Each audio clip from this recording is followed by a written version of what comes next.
stayed with, the light was no brighter than, it was warm, but the light outside was no brighter than the light in this room.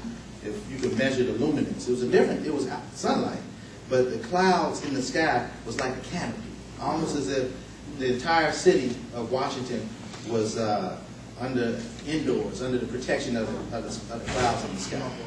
And the brother at one of the security checkpoints said something, he had mentioned that it was a beautiful day, and that was exactly what I was thinking. I said, it's not raining, it's warm, it's not hot. I said, you know what? If it felt like this, if the light was in my home like this, it would be like indoors. It was very comfortable. It was beautiful. And so we went inside, and the van was called, and I saw Brother Paul Montero there again. And I said, something is different about him. Is it his haircut or something? He was so relaxed. You knew he was at home. You knew he was at home. If you walk into a place of business, you know that's their work. They work there in the White House. You'd have thought he was so happy. And they're Christians, I believe. The majority of his staff, they're Christians. They were so happy to have the Muslims there for iftar as their guests that we really felt like honored guests. We were treated so well. There were happy, kind smiles on everybody's faces. And Paul walked up to me.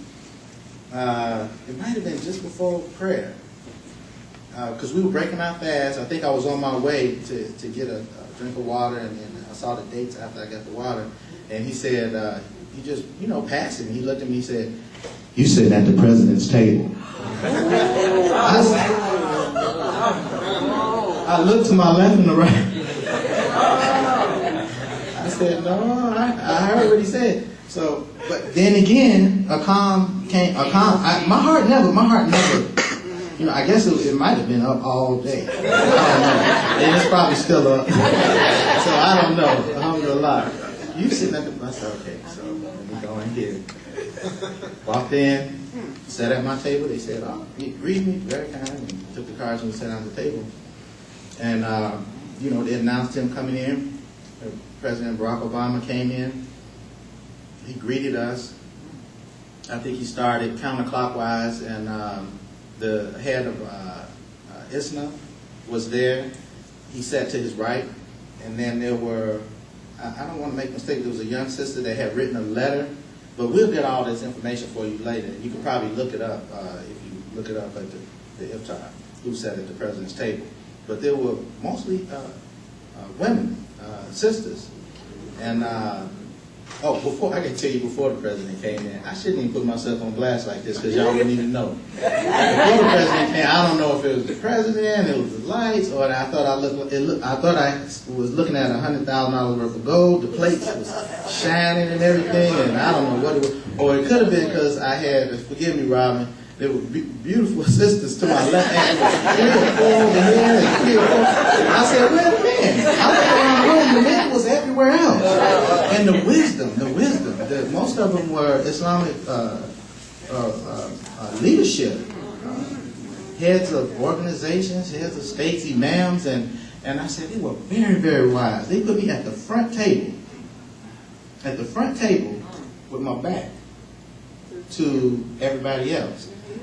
And guess who was directly across from me? President Barack Obama. Any fear or anxiety I might have thought I had, it went away. When I saw his eyes, his gentle, loving humanity, the humanity in his eyes. I thought maybe I'll see that spirit, it's just as beautiful. Reminded me of my father. I think I may have even told him that when my father's passing, that he's made it easier for me to mourn my father. His guidance and his spirit and his style of leadership has helped me so much. And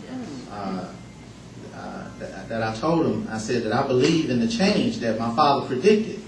And he looked at me, I'm going a little ahead. He looked at me and he said, "You told me." He said, "You told me?" And I said, he said, "I know you told me." And I'm thinking to myself, I ain't talked to the president. I told his assistant. And along the Wi-Fi, you can see, and another thing I noticed, I didn't notice it right off. Oh, I told you I did something. I got to go back. Before he came to the table, I said, I don't know what made me, I don't know if I was nervous. The glass was wet. It was slippery. I spilled a glass of water on the table. And I guess, I don't know if the Secret Service or somebody was nearby. They saw just as calm and black. He picked up a little napkin. It wasn't absorbent. But by the time he had dabbed that, he grabbed the ice, put the ice back in the glass. And by the time he had got the ice up, I just spilled water on the table. I just spilled water on the president's table. Ain't never been in this house before. Yeah. The sister said sensitivity. And I was trying to figure that. Thank you. I've been trying to figure that out. Why did I spill water? So soon a brother came with a heavier towel, and I was telling the sister next to me, I said, oh my God, I said, I'm afraid to lift my hands. And I said, he come with a bigger towel. She had a little grin on her face. But everybody was fine. It was cool with it. So. But I remember now, we did not get to take a one-on-one photograph. His staff took pictures. So they were taking pictures. Imam Tyler told me they'd probably send us the pictures later. Everybody at our table had cell phones. You know, I was afraid to do anything to disrespect the leader of the free world, the greatest country, the United States of America. And I saw it. He spoke to us. He spoke to us about how he ate salad with us. We ate the salad. The entree came, was delicious. I love food, and I stopped trying to figure out what was in the food. And they had some flavors and tastes on the menu. I'm gonna show y'all that too. Put it in the website or somewhere. And I was trying to figure out, but I had to hang on every word that was said at the table.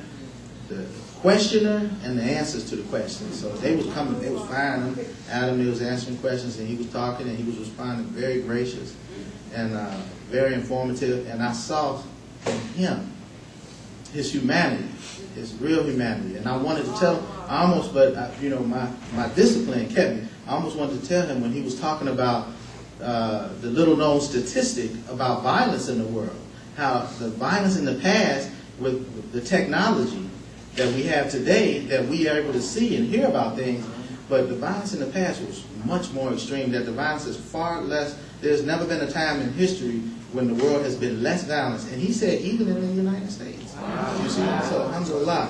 And I wanted to say, because the sister that, I don't know what prompted that question, but I wanted to say, I don't know how you address him, Your Honor, President, dear President. I wanted to say, we owe a great deal of thanks to you. We owe a great deal of thanks to you for, first of all, before he had a chance to initiate any of his policy and do anything that he wanted to do as president, his mere presence, Allah is my witness, that I was in a heightened state of just discomfort, I wouldn't say fear, but it was just so much uncertainty until he was elected into office.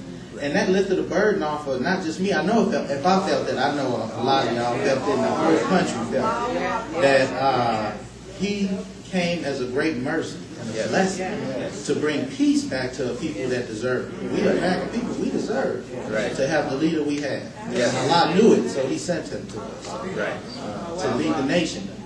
A man of this amazing talents. And my father predicted that we would be changed. And that's something I always hear the president mention, the change. And I had a bunch of things I'm going to say. I said, I just hope I don't say hum. That might be what he heard, so I'm hoping I'm explaining it. So I wasn't too nervous, but when I had the opportunity, and he's so wise, the sisters, we gonna get some attention. The sisters, they was firing at him left and right.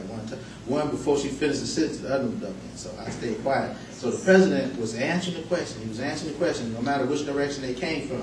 Then I noticed that very smooth, he answered the question to his immediate left. He responded to her question because it was coming from everywhere. But then he didn't just reach for the next one that spoke out. He reached for the next one next to that sister, and then he got the sister next to her. So we saw a pattern. So we said, we need to sit back and relax. Because he coming around to me. And eventually he got to me.